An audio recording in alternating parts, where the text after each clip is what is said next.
Très bien. Alors, nous allons reprendre, puisque nos 15 minutes se sont transformées en 25 minutes. Et donc, nous allons passer aux présentations sur l'axe écosystème. Donc, on a parlé des travaux au niveau macroéconomique, des travaux au niveau de la comptabilité des organisations. Et nous allons donc passer aux travaux écosystème centrés. Donc, vous voyez, c'est en haut à droite, cette petite bulle verte. Et un certain nombre de personnes qui ont travaillé à cette échelle-là, à ce niveau de comptabilité. Recording in progress. Ah, très bien. Et donc, je vais, sans plus attendre, laisser la parole à Clément Féguer, responsable scientifique de l'axe écosystème au niveau de la chaire, pour faire une introduction aux travaux au niveau de cet axe. Oui. Eh bien, bonjour à toutes et tous. Merci d'être présents aujourd'hui, soit dans la salle, soit en ligne. Et merci à Aurélien qui a mené d'une main de maître l'organisation de ce colloque. Donc, moi, je vais être assez rapide. C'est surtout pour introduire le propos de ceux qui sont la cheville ouvrière des travaux de la chaire, c'est-à-dire des doctorants et des stagiaires. Simplement pour rappeler un peu le principe des comptabilités écosystèmes centrés, ou l'intention plutôt, et le type de travail qu'on essaye de fabriquer dans cet axe, et plus largement dans le cadre du programme de recherche sur les comptabilités écosystèmes centrés. Donc l'un des points de départ de ce programme de recherche, c'est, et ça n'aura échappé à personne, que l'intensification de la dégradation des milieux naturels, les zones humides, des sols, des forêts, a pour conséquence de réinterroger fortement les interdépendances de chacune des organisations autour des écosystèmes, les logiques héritées et les modèles d'activité qui en déterminent les usages, et in fine, les responsabilités collectives dans la protection de ces écosystèmes. Or, pour agir sur ces problèmes, un deuxième point de départ de nos travaux est de considérer que si la transformation des filières et des organisations productives, comme on vient de le voir dans l'axe précédent, est absolument cruciale, si la transformation de l'action publique et le fait d'arriver à produire un certain nombre d'éléments d'objectivation sur les problématiques de transition écologique peuvent améliorer l'action publique, ça ne suffit pas. Et le passage à l'action de changement pour la protection de la biodiversité et les écosystèmes et la réalisation concrète des nombreuses promesses faites par de plus en plus d'acteurs dits contribués se joue aussi, et pour une grande part ailleurs, sur d'autres périmètres. Alors, qu'est-ce que c'est que cet ailleurs et quels sont ces périmètres ? Alors, on les appelle écosystèmes. Quand on dit écosystème centré, c'est à ces périmètres-là qu'on pense. Mais en fait, ça va au-delà de l'écosystème comme objet des sciences écologiques. Ces périmètres, au fond, c'est l'ensemble des situations concrètes sur les territoires où des acteurs privés et publics interagissent ensemble autour de préoccupations écologiques partagées, préoccupations qui sont présentes de par la dégradation des écosystèmes, et situations qui sont toujours singulières, complexes, tant sur le plan écologique que sur le plan des relations de pouvoir, des modes de gouvernance, des modes de gestion, et dans lesquels, au fond, les acteurs inventent, aujourd'hui même et depuis quelques décennies quand même, chemin faisant, de nouvelles manières de s'organiser collectivement et de donner aussi du sens à leur action. Et donc, la spécificité des travaux en comptabilité écosystème centré, c'est de chercher à aborder les questions qui se posent sur ces périmètres, dans ces situations de gestion sur les territoires autour des préoccupations écologiques, mais de les aborder par un prisme comptable, entendu ici dans un sens large, c'est-à-dire par une réflexion sur l'équipement et la pratique concrète des engagements réciproques qu'un certain nombre d'organisations et d'acteurs doivent prendre pour obtenir des résultats écologiques à l'échelle de ces problèmes partagés. Et donc, à ce titre, les recherches conduites au sein de l'axe écosystème de la chaire comptabilité écologique visent à conceptualiser, à expérimenter, à formaliser et à diffuser un cadre et une méthode de comptabilité écosystème centré visant précisément à être à l'appui de ces logiques, de ces actions stratégiques et interorganisationnelles sur les territoires dans des situations concrètes de prise en charge des écosystèmes. Donc il s'agit donc de partir des préoccupations écologiques pour tenir le compte, au fond, des responsabilités respectives des différents acteurs publics et privés autour de ces préoccupations, des investissements et des actions contributives de chacun pour essayer de prendre en charge ces préoccupations et des effets qu'ils produisent en termes de résultats écologiques en matière de bon état écologique. Et donc, l'enjeu de tout ça, c'est d'aider finalement et c'est de conceptualiser aussi la comptabilité comme une manière de faire exister, faire advenir ou de renforcer des formes d'organisation en émergence qui se structurent autour de ces écosystèmes. Donc on garde la même idée de la comptabilité comme structure ou architecture des organisations et comme équipement de ces organisations, sauf que c'est dans des périmètres collectifs, sur des territoires, là où aussi il y a beaucoup de nouvelles formes d'organisation à inventer. Alors les travaux de thèse et de stage visent à mettre à l'épreuve un cadre comptable écosystème centré qui est conçu ou conceptualisé pour répondre aux enjeux que je viens d'évoquer, et qui est donc d'abord un cadre conceptuel, qui est donc centré sur l'analyse et une réflexion sur comment tenir compte des préoccupations écologiques sur les territoires, quelles formes de concepts de résultats écologiques peuvent être associés à ça, sur une analyse des grands ensembles de pressions négatives et des formes de hiérarchisation de ces grands ensembles de pressions négatives au regard de ces préoccupations, et puis sur toute une machinerie de suivi des activités contributives et des contributions et des effets que ces activités contributives produisent en fait sur l'amélioration de l'état écologique de l'écosystème. Et puis un troisième niveau de réflexion au niveau de donc une différenciation entre différents types de contributions, et puis un troisième niveau de réflexion qui connecte là aussi aux comptabilités internes des organisations, avec des réflexions sur comment au fond chaque organisation se retrouve dans ces dynamiques collectives, dans ces modes d'organisation collective sur les territoires. Donc tout ça prend des formes diverses, ça prend la forme de systèmes de compte avec des catégories de suivi comptable de ces différentes catégories, de choses à tenir, dont il faut tenir compte autour de l'écosystème. Et ce qu'il faut comprendre, c'est que ces systèmes comptables, en fait, ne peuvent être instruits qu'en situation concrète sur les territoires, dans le cadre d'analyse, d'enquête de terrain et de compréhension des contextes pragmatiques d'action des différents acteurs. Donc on est dans le cadre d'un programme d'un travail de recherche, on n'est pas dans un travail d'application d'un outil ou d'application d'une méthode, et donc l'enjeu c'est de développer ce cadre conceptuel, d'en tester les apports et les limites, dans une perspective donc normative, et dans une perspective d'essayer de voir dans quelle mesure est-ce que ça peut être utile aux acteurs qui sont concrètement dans des situations de changement sur les écosystèmes. Et l'autre objectif, c'est de structurer progressivement un champ de réflexion autour de ces nouvelles comptabilités, sur leurs implications diverses, leurs apports, leurs limites, etc.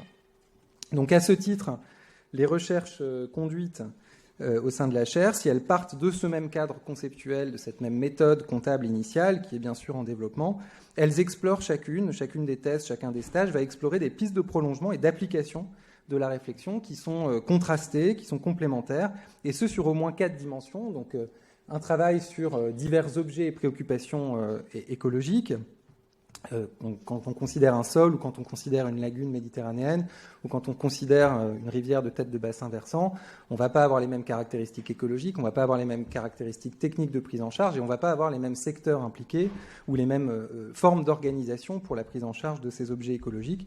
Et donc on essaye de varier les types d'objets écologiques et de préoccupations écologiques qu'on va analyser. Une autre dimension qui est contrastée dans les différents travaux qu'on mène, c'est les porteurs de compte. Parce que si ce sont des comptabilités collectives, il faut bien que certains acteurs s'y collent un peu plus et, au fond, cherchent s'intéressent à la création de cette comptabilité pour animer des formes d'action collective. Donc, ces porteurs de compte, on travaille, ou ces potentiels porteurs de compte, on travaille avec eux dans des formes très diverses de recherche-action, et on verra que ça peut être des ONG, des syndicats de rivières, des agences de l'eau, des régions, etc. Et puis, bien sûr, ces différents acteurs, ils ne nous ont pas attendus pour essayer d'avoir des formes d'outillage et d'équipement de l'action pour les écosystèmes. Donc, il y a tout un travail aussi d'analyse de l'existant et de voir ce que ce cadre conceptuel et ce cadre comptable peut apporter par rapport en fait, aux différents autres outillages de la gestion de l'environnement qui ont pignon sur rue, qui existent déjà, de voir quelles sont les formes de différenciation ou au contraire de croisement ou d'articulation avec ces autres formes d'outillage de la gestion de l'environnement. Ça peut être d'autres manières de comptabiliser, ça peut être les paiements pour services environnementaux, ça peut être, on verra, les contrats volontaires, etc. Et puis, dernière dimension, on explore aussi dans chacun des travaux des croisements avec diverses théories de la gestion sociale de l'environnement, on n'aborde pas cette question de la comptabilité écosystème centrée si on prend un prisme purement analytique stratégique ou si on prend un prisme purement commun ou coordination. Et donc tout ça, c'est différentes pistes de croisement entre ce cadre comptable et des manières de concevoir la prise en charge collective des problèmes d'environnement. Et donc c'est l'objet des présentations qui vont suivre, de vous donner à voir dans différentes directions propres à leur thèse des bouts de ce programme de recherche en action. Je vous remercie. Je laisse la parole à Clément Boyer. Merci Clément. Donc j'ai la chance de présenter une deuxième fois. Je vais essayer de ne pas trop me répéter et puis de donner la parole rapidement aux autres qui ont des nouvelles choses à dire. Donc je l'ai déjà dit, la thèse elle porte sur les articulations entre CARE et comptabilité écosystème centrée dans le contexte d'un territoire périurbain et d'une dynamique de transition agricole et alimentaire. Et donc on s'intéresse au déploiement conjoint de ces deux modèles. Donc comment la comptabilité écosystème centrée permet de mettre en œuvre pleinement CARE au niveau du sol dans les exploitations agricoles et comment la mise en œuvre de CARE dans les exploitations agricoles alimente en regard une comptabilité écosystème centrée développée au niveau de la collectivité, donc Cœur d'Essonne Agglomération.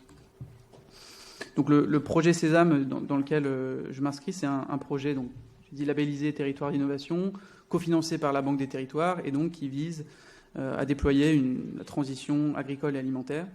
Et il réunit pour ça différents acteurs. Donc il y a un certain nombre d'acteurs de services de l'État et des collectivités territoriales, départements, régions, Cœur d'Essonne Agglomération, entre autres. Il associe aussi des agriculteurs, donc une partie des 34 exploitants de ce territoire de l'Essonne. Il associe aussi des acteurs du secteur agricole, donc notamment la Chambre d'agriculture, la SAFER et les centres de formation professionnelle à l'agriculture. Il associe également des acteurs d'une agriculture plus alternative ou agroécologique, comme Terre de Liens, le groupement des agriculteurs bio d'Île-de-France ou le réseau des AMAP Île-de-France, donc des agriculteurs qui portent une vision différente de l'agriculture. Et puis, le projet associe des acteurs de la préservation de l'environnement, donc le syndicat de Rivière, qui est le syndicat de l'Orge, Île-de-France Nature, ex-agence des espaces verts d'Île-de-France, qui a aussi une mission de préservation du foncier agricole et naturel. Et puis aussi des associations d'institutions de recherche. Et donc, ce que l'enquête de terrain révèle, c'est que tous ces acteurs, ils partagent une préoccupation, ou plutôt un réseau de préoccupations convergents. Donc d'abord, pour lutter contre l'artificialisation des sols, donc la conversion d'espaces naturels et agricoles en espaces urbains, donc avec un objectif ZAN un peu anticipé. Ensuite, en tant que maintien de paysages agricoles et de paysages agricoles notamment fonctionnels, et donc de préservation d'un certain nombre de continuités écologiques dans ce territoire qui est marqué par l'extension de la métropole parisienne. Et puis enfin, comme amélioration des sols et de la qualité des sols eux-mêmes. Donc le programme Sésame, il part de cette préoccupation-là et de l'idée assez centrale que cette préservation des sols, elle relève de logiques d'action qui sont collectives et distribuées. Et donc il faut coordonner un certain nombre d'acteurs, tous ces acteurs, pour arriver à une préservation effective de ces enjeux. Donc pour ça, elle coordonne horizontalement différents propriétaires fonciers, donc des agriculteurs eux-mêmes, des propriétaires fonciers comme le syndicat de l'Orge, Île-de-France Nature ou la collectivité. Elle agit aussi verticalement sur toute la chaîne alimentaire agricole, donc depuis les agriculteurs jusqu'à la distribution et la vente des produits agricoles. Donc tout un volet d'action sur notamment la restauration collective pour assurer des débouchés aux produits. Et donc, globalement, soutenir des nouveaux modèles d'affaires, des nouveaux modèles d'activité agricole qui émergent et qui sont censés préserver les sols plus durablement. Donc, ils partagent cette préoccupation commune, mais en fait, ils s'opposent sur pas mal de choses quand même. Donc, d'abord, sur le contenu de cette transition agroécologique, qu'est-ce qu'elle implique, sur son sens, et puis sur les participants. Donc, les enjeux notamment à définir qui va faire cette transition agroécologique. Est-ce que c'est des néo-agriculteurs qu'on va former et installer? Est-ce que c'est les exploitants historiques qu'on va aider à reprendre certains sols et à transformer leurs pratiques? Ensuite, sur le contenu, est-ce que ça implique nécessairement la conversion à l'agriculture biologique de tous les exploitants, ou est-ce que ça peut être une transformation plus graduelle des pratiques, la diminution des intrants notamment. Et puis, est-ce que c'est un vrai changement de paradigme, comme le réclament un certain nombre d'institutions et d'organisations qui travaillent dans ce système, ou alors plutôt simplement développer des nouvelles filières de diversification pour des agriculteurs déjà installés.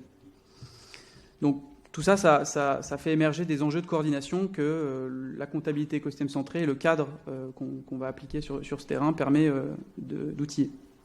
Donc concrètement, le travail il se déroule en 3 grandes phases. D'abord une phase d'enquête de terrain avec des entretiens, une participation à un certain nombre de réunions et de l'observation, et puis une analyse de documentation interne et externe pour identifier comment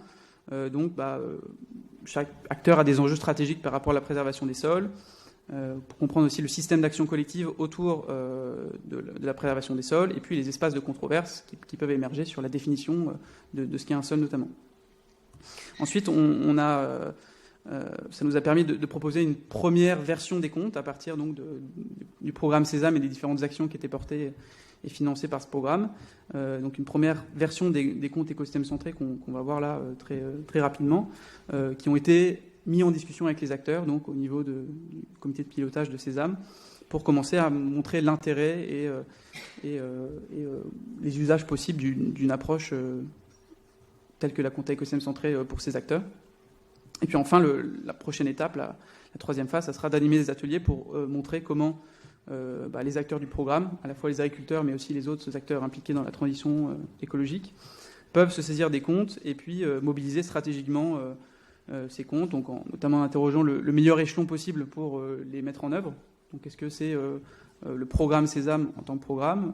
Est-ce que c'est ces sous-ensembles, notamment une cellule dédiée au foncier ou dédiée à l'environnement? Donc est-ce que c'est l'équipe projet ou l'équipe, le niveau programme, ou est-ce que c'est aussi la collectivité territoriale elle-même, à l'échelle de toutes ces actions, qui va mettre en place ces enjeux? Donc la définition du périmètre et du meilleur échelon de déploiement se pose. Ensuite, en explorant les limites du collectif, donc le périmètre du collectif, combien d'acteurs on prend en compte? Est-ce qu'on prend en compte tous les agriculteurs? Est-ce qu'on prend en compte les agriculteurs conventionnels qui ne veulent pas participer et qui ne veulent pas s'inclure dans la démarche? Donc la question de la limite du périmètre. Et puis enfin, les différentes possibilités de mobilisation stratégique, soit pour explorer la question donc du bon état écologique, qu'est-ce qu'on entend au niveau du territoire, au niveau de ce programme DR bon état écologique, explorer aussi les pressions et reformuler la stratégie. Ou alors pour pérenniser, négocier ou déployer donc ce système dans le temps. Ou alors, plutôt a posteriori, pour évaluer, suivre et piloter le projet.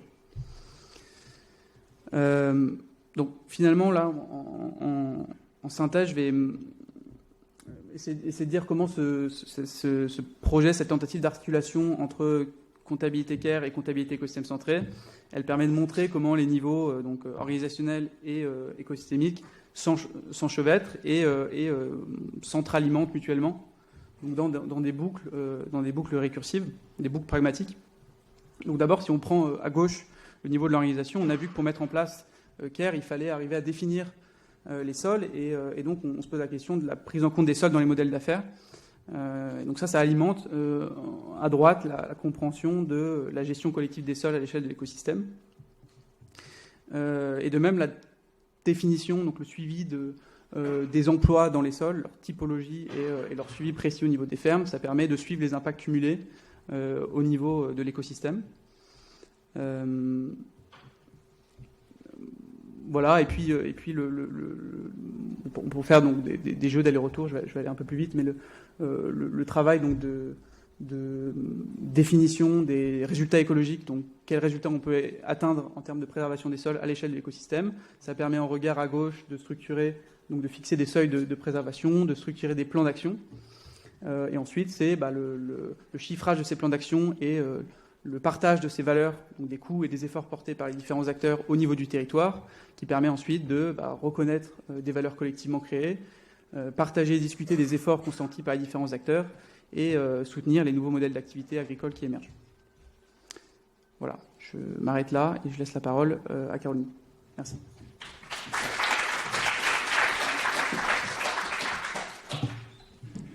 Bonjour, j'espère que vous pourrez me voir derrière les pupitres.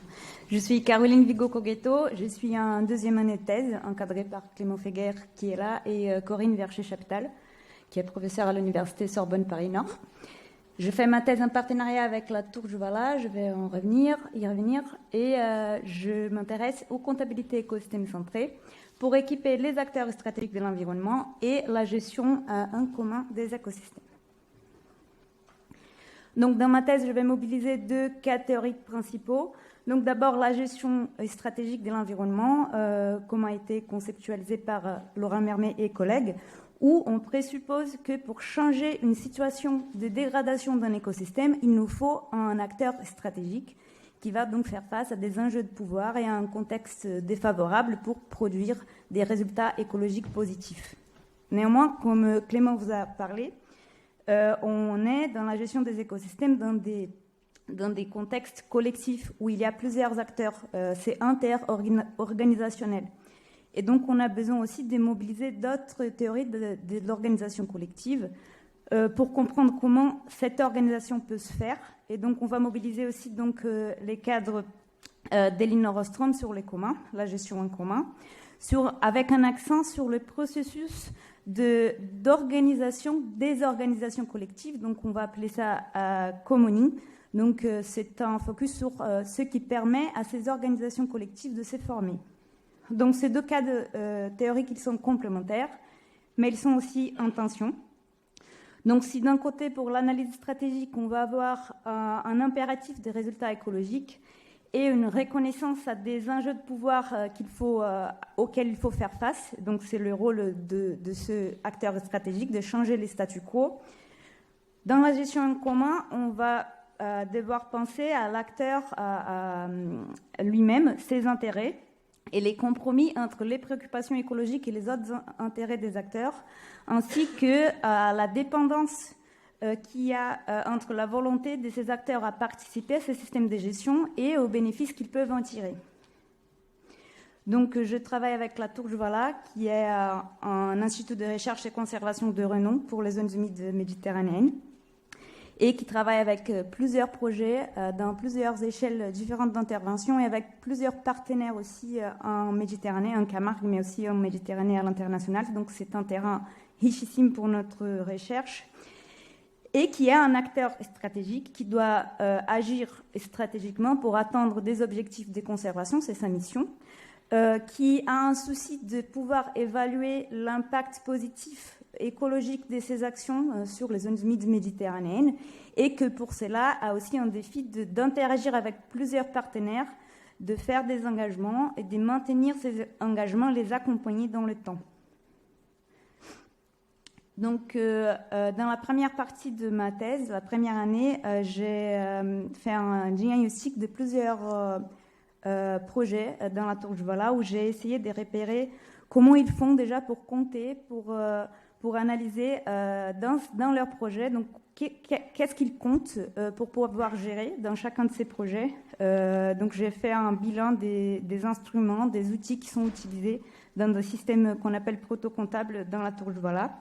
Et j'ai pu aussi repérer un projet d'intérêt majeur pour nous en ces moments, pour lesquels j'ai pu construire un prototype de système comptable basé sur les cadres comptables que Clément vous a présentés. Ce projet il est très intéressant parce que c'est un projet où la Tour Juvala elle a délégué une partie de son domaine pour la gestion collective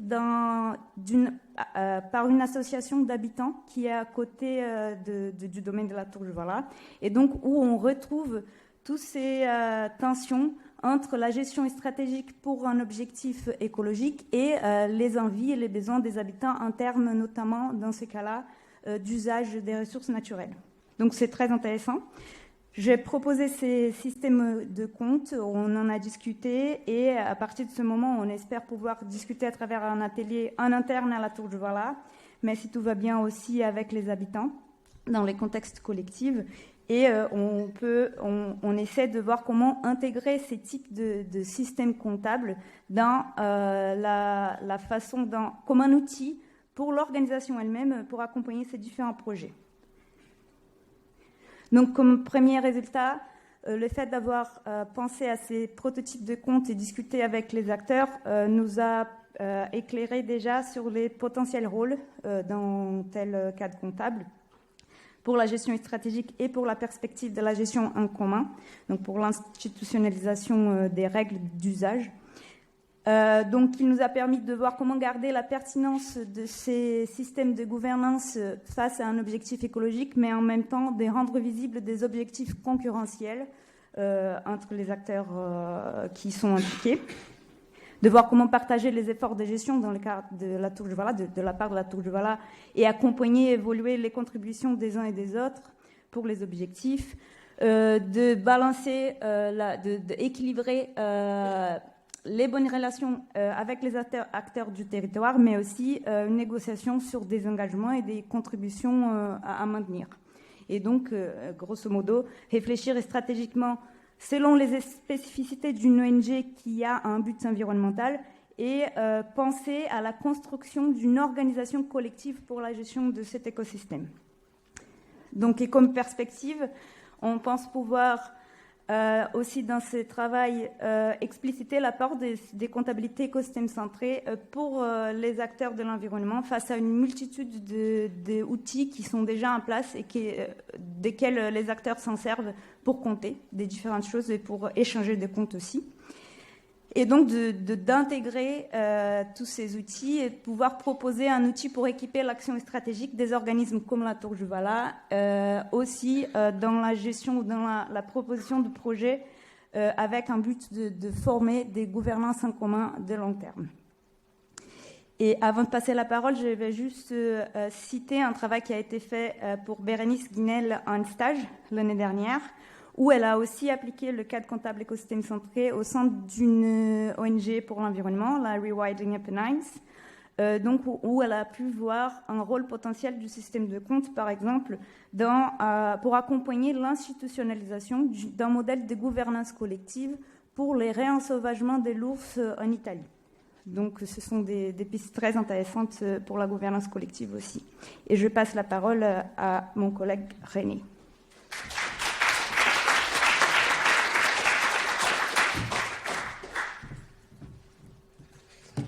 Bonjour, moi c'est nouveau René Yeo.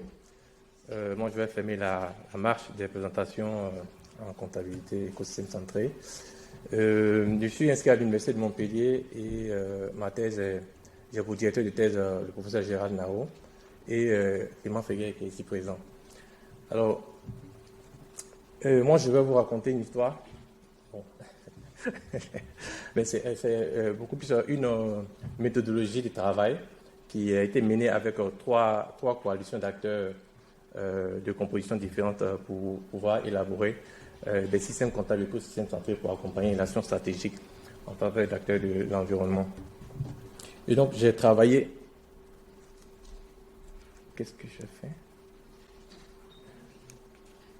Comme ça, ok, désolé. Et donc, j'ai travaillé sur un milieu naturel lagunaire, qui est le marais du Narbonnais, avec un acteur qui sont les techniciens du parc naturel régional de la Narbonnaise, avec lesquels, enfin, comme maître d'ouvrage principal.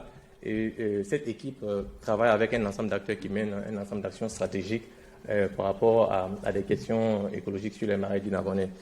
J'ai également travaillé sur une tête de bassin versant. Alors ici, c'est un milieu littoral. J'ai aussi travaillé sur une plaine agricole avec le syndicat de rivière de la Gimonde-Aval, qui également interagit avec un ensemble d'acteurs sur ce territoire. Et j'ai également travaillé avec le syndicat des rivières de Lot sur une tête de bassin versant qui également conduit un ensemble d'actions sur ce territoire. Et le bassin versant en question est le Bérézou. Alors, la construction de la méthodologie de conception des systèmes comptables sur ces territoires s'inscrit dans un projet qui est en fait d'abord au cœur de ma thèse, mais qui s'inscrit dans un projet plus global qui est le projet, pour entendre par là, projet milieu aquatique, biodiversité, comptabilité écologique en Occitanie. Alors, on est sur un territoire on a aussi un contexte qui est celui de l'agracement des pressions biophysiques et anthropiques sur les milieux naturels et la biodiversité. Il va sans dire qu'il se pose des questions d'efficacité de l'action collective, des questions de coordination entre acteurs concernés, et également des questions de stratégie comme Caroline Denuleti. Et donc, ma thèse consiste en fait à réfléchir, à construire des systèmes comptables pour accompagner l'action stratégique de ces coalitions d'acteurs d'une certaine manière, et d'autre part aussi de réfléchir et interroger les formes d'intervention de la région sur ces territoires afin, in fine, de les articuler. Et donc, dans le cadre de la construction de cette méthodologie de conception de systèmes comptables sur ces différents territoires, je me suis appuyé sur le cadre comptable et conceptuel qui est les CEC, comptabilité écosystème centré, pour faire des analyses et aussi pour concevoir des systèmes comptables sur ces différents territoires. Et dans le cadre de cette réflexion, je me suis appuyé, j'ai réalisé des enquêtes de terrain en milieu, des immersions avec des visites de terrain auprès d'acteurs dans une démarche qualitative, à l'issue desquelles j'ai obtenu des résultats, des premiers résultats sur lesquels nous sommes appuyés pour encore faire des analyses profondes. Et donc, je me suis appuyé sur par exemple, les concepts de Laurent Mémé sur l'analyse stratégique et gestion de l'environnement. À côté de ce travail d'analyse, j'ai aussi fait un travail de recension des systèmes d'information et des données et d'indicateurs de toute nature, co-construits, mobilisés ou produits par des acteurs, les coalitions d'acteurs sur ces différents territoires. Et également, et après, je me suis appuyé sur le cadre lui-même pour pouvoir faire un croisement, une analyse croisée entre d'un côté ces analyses stratégiques et de l'autre côté les données et commencer à concevoir ces systèmes comptables. Alors, ici, ce tableau, il est très facile à lire. On va rentrer là-dedans. Et donc, je me suis basé sur les concepts des systèmes de compte, écosystèmes centrés pour pouvoir identifier, caractériser, classer et mettre en lien un ensemble d'informations, un ensemble de concepts en fait qui sont ici les populations écologiques sur chacun des territoires, les pressions sur chacun des territoires et les formes de contribution sur chacun des territoires et également les paquets contributifs. Alors, ce que je veux vraiment dire ici, c'est que sur chacun des territoires, on est une coalition d'acteurs avec un maître d'ouvrage qui varie d'un territoire à un autre, au sein d'une coalition dont la proposition de la situation est différente d'un territoire à un autre. Et ces coalitions d'acteurs vont avoir des préoccupations qui sont différentes, qui sont instituées selon ces territoires. Et face, en fait, ces préoccupations vont émerger dans un contexte où il y a des pressions écologiques qui sont différentes sur chacun des territoires et pour lesquelles ils vont se coordonner et définir des formes d'action que nous avons identifiées, classées ici dans cette dernière colonne.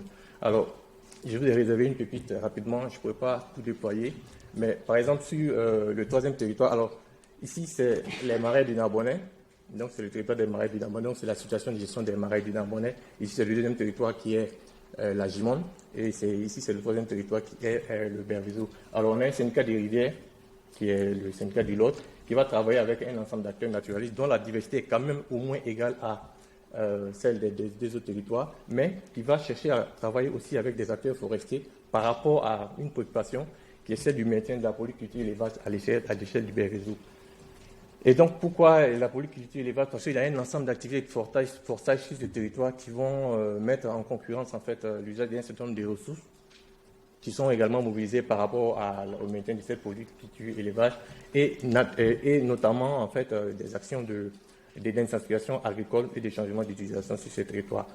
Comme forme de contribution mobilisée, alors ce sera un ensemble d'activités qui sont menées aussi bien avec des partenaires publics que des partenaires privés, donc des formes d'aménagement des zones humides, des sécurisations foncières et de polyculture d'élevage. Donc ce que je veux montrer ici, c'est que pour chacun, en fait, pour chacune des coalitions, la structure est différente par rapport à des populations instituées sur chacun des territoires avec des pressions écologiques conséquentes et des formes de contribution qui sont naturellement différentes. Et à côté de ce travail d'analyse, j'ai également identifié un ensemble de données qui sont mobilisées. Et donc, toujours sur ces mêmes territoires, on verra par exemple que c'est ça beaucoup plus un travail de veille qui est mené pour maintenir un ensemble d'usages d'un côté et aussi un ensemble d'activités contributives. Donc, une veille en fait sur des proportions de surface des sols qui sont des zones humides composées à des prairies, des surfaces agricoles. Donc, c'est vraiment un travail beaucoup plus composé sur ce territoire que sur les autres territoires. Et donc, c'est ce travail en fait qui a permis, ce travail croisé qui a permis de construire des comptes écosystèmes centrés qui sont naturellement différents sur chacun des territoires. Et ce que je veux montrer ici, c'est en quoi est-ce que ces systèmes comptables permettent d'alimenter les stratégies sur chacun de ces territoires. Et donc, je ne pouvais pas présenter tous les systèmes sur tous les territoires. Et donc, j'ai retenu une pépite qui est l'entrée vraiment des systèmes comptables, de la construction des systèmes comptables, qui est le compte de suivi des préoccupations et des résultats écologiques. Qu'est-ce qu'il raconte? Ce compte se propose comme support de discussions et de référentiels en faveur d'un certain nombre d'acteurs qui sont la coalition Biodiversité Eau, qui vont avoir des populations qui se proposent d'identifier, de structurer, et ils proposent l'organisation d'un suivi systématique basé sur un ensemble d'indicateurs qu'ils proposent de classer ici. Ce qu'on propose également de considérer les marais du Nabonais comme étant un élément d'un chapelet des territoires sur le parc naturel régional. Donc il faut suivre les contributions en termes de résultats ici. Et d'une certaine manière, comment, au-delà de ce territoire-là, on monte un peu en généricité, comment les paquets contributifs bien maintenus à l'échelle de ce territoire peuvent contribuer à des formes plus institutionnelles de suivi qui sont par exemple... on dirait ici la directive Habitat Faune Flore, c'est un peu les zonages naturels 2000, et c'est aussi des questions de bon état de l'eau, etc. Et donc, je ne vais pas entrer dans tous les détails sur tous les comptes et rapidement sur la Gimonde. Là, on est sur un territoire avec... OK. Donc, ce compte propose vraiment d'accompagner une coalition d'acteurs au biodiversité et élevage. Ici, élevage, parce que sur ce territoire, l'émergence de l'élevage est vraiment caractéristique de ce territoire qui a contribué d'une certaine manière aussi à cette coalition. Et dernièrement, polyculture élevage sur le Bervezou.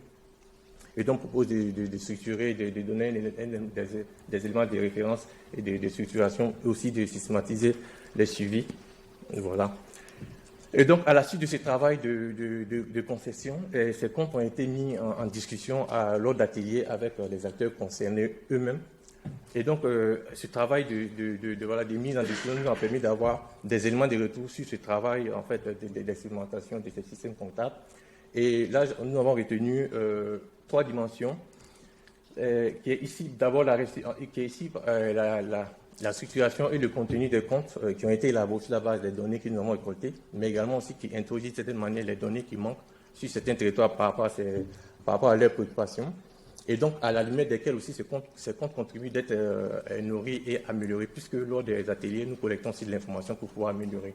Et donc sur la dimension stratégique, nous nous interrogeons sur la pertinence ou non de ces systèmes comptables à pouvoir accompagner ou bien à mettre en lumière des enjeux de coordination, des enjeux de discussion. Et une dernière dimension qui est celle en fait réflexive, quand on prend du recul sur cette expérimentation comptable, c'est quand même le cadre conceptuel et le cadre comptable qui est mis en jeu.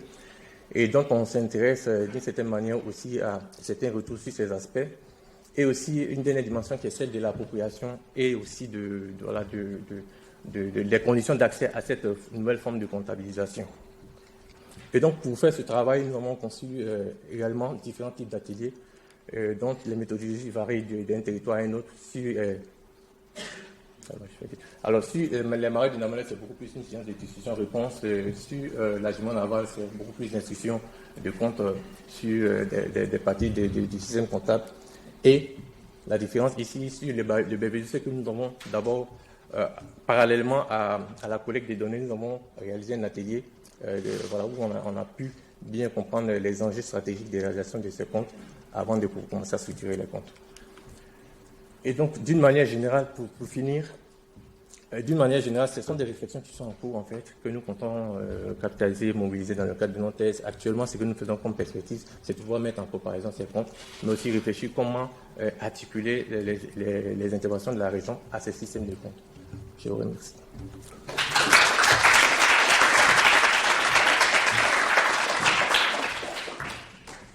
Et donc, pour conclure les comptabilités écosystème centrées, donc je vais juste vous montrer ces schémas généraux qui essaient de montrer comment nos thèses, elles, se complémentent. Donc, au niveau des... travailler avec des préoccupations écologiques différentes, donc les sols, les zones humides, les ours des abuses, avec une pluralité aussi de partenaires, donc le porteur de compte dont parlait Clément, une collectivité locale d'agriculteurs, une ONG pour l'environnement ou des collectivités diverses. Aussi, on travaille avec un croisement des différents modes de penser l'action collective, donc l'action stratégique, la gestion en commun, la notion de réensauvagement. Et aussi avec d'autres outillages pour la gestion de l'environnement qui sont déjà présentes sur le terrain et qu'on essaie aussi de mobiliser et d'apprendre avec ces outillages pour complémenter nos travaux. Et donc on ouvre la parole à vous pour un temps d'échange. Pour vos questions, il y a déjà une question. Merci.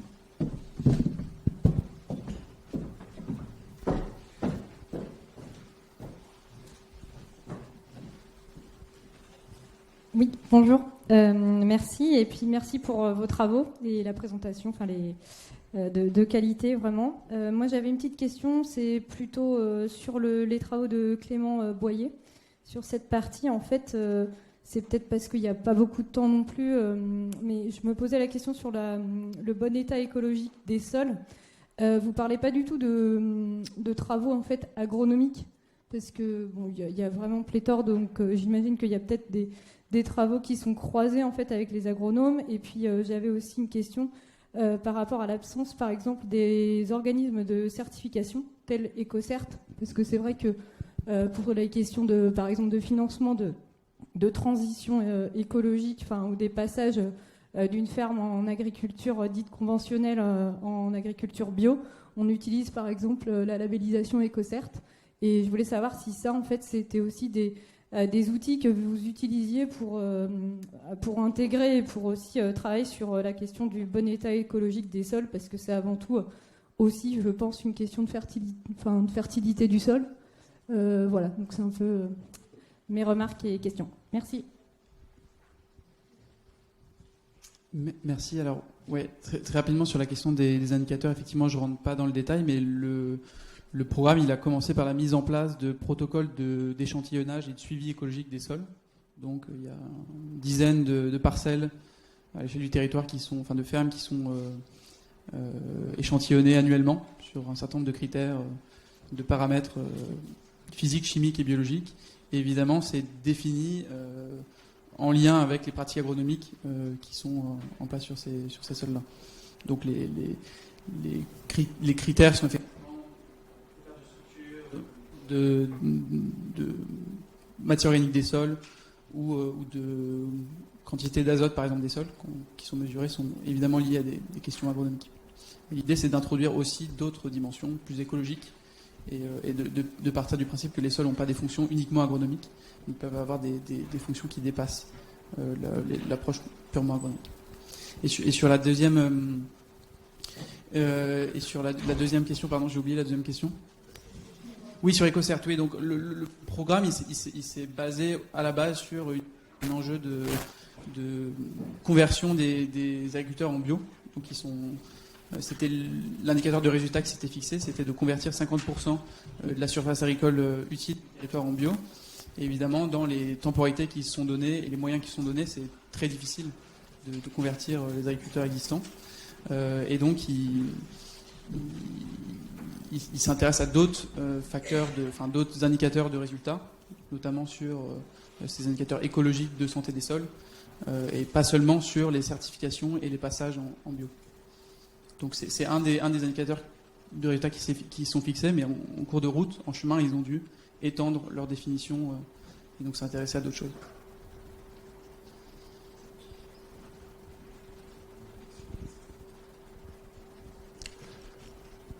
Alors, j'ai une deuxième question sur la comptabilité écosystème centré. Vos terrains de thèse sont tous orientés, par exemple, soit sur une thématique, le sol par exemple, ou la question de l'ours en Italie. Est-ce qu'il est possible d'avoir une comptabilité écosystème centrée qui prend en transverse plusieurs enjeux de préservation, soit du sol, cycle de l'eau, le climat à la fois? Est-ce que du coup, ça dépend finalement de ce qu'on veut y mettre dedans, quoi qu'il arrive? Je vais essayer de commencer la réponse et après mes collègues ils peuvent me compléter. Donc je dirais que oui. Donc dans mon cas, on travaille avec des écosystèmes entiers, donc où les préoccupations écologiques à suivre, elles vont être définies aussi dans le processus d'organisation de cette action collective. Donc ça peut être plus ou moins complexe par rapport à les choses que l'organisation va vouloir compter pour suivre sa performance, pour suivre la production de valeur écologique, etc. Donc je ne sais pas si mes collègues... donc ça dépend de ce qu'on suit. Et comme toujours en compta, on va mettre en visibilité certaines choses et pas d'autres. Effectivement, pour ajouter un peu à ce que Caroline a dit, les préoccupations que portent les différents acteurs sont celles sur lesquelles sont établies ces comptabilités. Et donc, tout dépend de la façon dont ils les conçoivent et les préoccupations réelles en territoire. Par exemple, sur le troisième territoire sur lequel moi j'ai travaillé, qui est le Bervezo, dans la catégorie des zones humides, ils distinguent en fait certaines zones humides qui sont des tourbières pour lesquelles, pour eux, dans les perspectives à venir, il serait bien de commencer à compter en prenant en compte par exemple la séquestration du carbone à l'intérieur de ces sols. Mais pour le moment, ce sont des questions qui sont émergentes. Et du coup, les comptabilités, par exemple, le compte de suivi des préoccupations et des résultats écologiques, il est fait en fait pour qu'ils soient inscrits dans le temps et dans l'espace selon leurs préoccupations. C'est à eux de commencer à comprendre et de définir qu'est-ce qui est préoccupation pour eux, comment ils les inscrivent dans ces comptes et comment est-ce que ces comptes peuvent servir en fait des bases de dialogue et de référentiels communs partagés avec des acteurs qui portent des préoccupations sur ce territoire. Merci pour votre question. C'est une question importante. Juste pour compléter ce qui a été dit. En fait, la question, c'est de trouver la bonne focale d'action, la bonne focale pour guider l'action. Et donc, il y a les dimensions systémiques qu'ont évoqué Caroline et René, c'est-à-dire que même la question de l'ours, bien sûr, elle est enchâssée dans la question des habitats de l'ours, qui elle-même est enchâssée dans une question de continuité écologique qui se pose à l'échelle du territoire, etc. Mais donc, évidemment, ces questions, quand on part d'une préoccupation écologique, on pourrait refaire tout le système dans lequel elle est enchâssée. Mais du coup, on perd en focale pour penser ce qui est une pression, ce qui est une contribution et comment on agit. Et donc, il n'y a pas de réponse définitive en fait à cette question. Oui, il faut évidemment, on n'est pas bloqué sur une seule préoccupation et puis on pense qu'à travers ça. En même temps, si on élargit trop la gamme des préoccupations qui sont prises en charge en lien avec le territoire sur lequel on travaille, on perd l'intérêt d'avoir une focale analytique intéressante. Ce qui est quand même le but de la comptabilité écosystème centrée. Donc il faut trouver en fait ce qui effectivement dans une forme de triangulation entre les objets écologiques sur lesquels on travaille et leur caractère systémique. Et donc il y a des choses, l'ours, ça sert à rien de le penser si on ne pense pas à son habitat. Donc oui, il va falloir se poser la question des habitats, mais par contre la question du réchauffement climatique et de l'influence sur ces habitats, peut-être que c'est un peu trop éloigné par rapport aux acteurs qui ont une prise réelle sur ces situations. Donc il y a une triangulation entre les objets écologiques, les acteurs et leurs compétences, leur levier d'action et leur périmètre d'action, ceux qui vont être amenés à porter les comptes, et puis aussi quelque part aussi le temps d'analyse, le temps de recherche pour concevoir ces systèmes de comptes. Donc voilà, il y a des formes de triangulation, mais voilà, c'est une question de focale. En gardant en tête qu'en compta écosystème centré, on est vraiment sur des enjeux analytiques. Donc la question, c'est quelle est la bonne focale pour produire des analyses pertinentes pour les acteurs qui sont en capacité d'agir.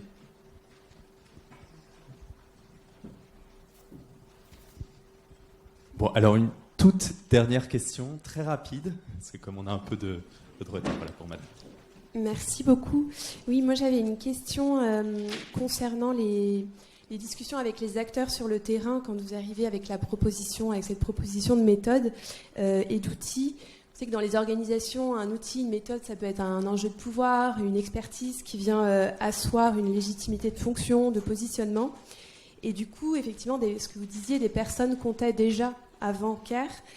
Et donc, comment est-ce que finalement c'est perçu pour les acteurs de ces organisations d'avoir un nouvel outil qui arrive Plus largement, finalement, peut-être aussi au sein de la chaire, comment est pensé un peu l'accompagnement au changement, l'appropriation, l'autonomisation finalement sur ces nouvelles manières de compter. Merci beaucoup.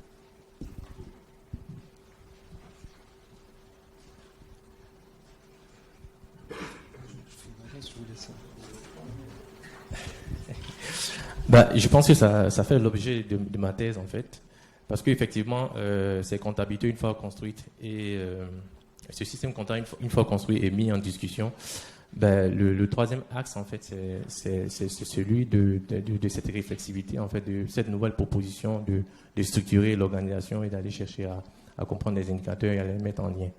Et du coup, c'est un matériau que j'ai encore, sur lequel je n'ai pas encore fini de travailler.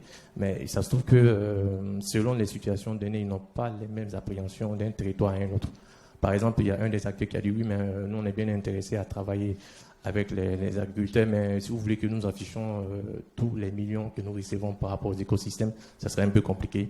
Parce que c'est une forme aussi de rendre visibles des contributions et des moyens financiers qui sont mis à disposition des écosystèmes. Et du coup, ils se disent que oui, mais les agriculteurs ne seraient pas intéressés ce ne serait pas bien pour nous que les agriculteurs voient l'affichage de ces chiffres. Et du coup, c'est des c'est des situations qui sont vraiment différentes d'un territoire à un autre. Voilà. C'est le moins qu'on puisse dire pour le moment. Je vais laisser Clément compléter. Oui, merci aussi pour cette très bonne question. Et c'est pour ça qu'on travaille aussi en recherche-intervention. C'est-à-dire qu'évidemment, on ne travaille pas sur du vide. Quand on arrive, les acteurs ont toujours déjà non seulement des formes d'outillage, mais des formes de théorisation de l'action, des théories de l'action en fait. Et donc, quand on arrive avec un nouveau cadre conceptuel, que ce soit CARE ou la comptabilité écosystème centrée, forcément on réinterroge ces théories d'action à travers le prisme de ce qu'on cherche à produire comme forme d'outillage. Et donc, déjà, c'est ce que René dit quand il parle de réflexivité, c'est-à-dire que déjà, la question, c'est à ce niveau conceptuel, qu'est-ce que ça produit comme forme de réflexivité qui est intéressante pour les acteurs ? Ça, c'est le premier point. Donc, il y a un travail conceptuel qui est en même temps que le travail de comptabilisation. En fait, et par ailleurs, effectivement, du coup, c'est pour ça que dans la méthode de travail, il y a toujours un bilan de l'existant. Un bilan aussi qualitatif de ce que les acteurs disent des limites des outils existants. Et puis la question, c'est quelle est la valeur ajoutée de ce qu'on cherche à fabriquer. Donc pour la comptabilité écosystème centré, une hypothèse forte sur la valeur ajoutée, c'est qu'en fait ça produit un plan d'assemblage d'informations qui sont très dispersées, qui sont sur les plans écologiques, sociaux, économiques, qui sont comptés par des acteurs très différents. Etc. Et donc le fait de produire en fait une vision, disons, assemblée d'un certain, et de suivre dans le temps différents indicateurs ou différentes manières de comptabiliser des phénomènes ou des activités, en fait, peut permettre d'être un outil, alors soit d'analyse stratégique, soit de dialogue, soit de médiation, etc.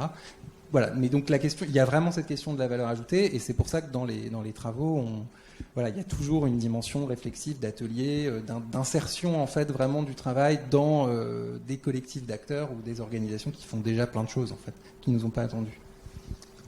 Merci.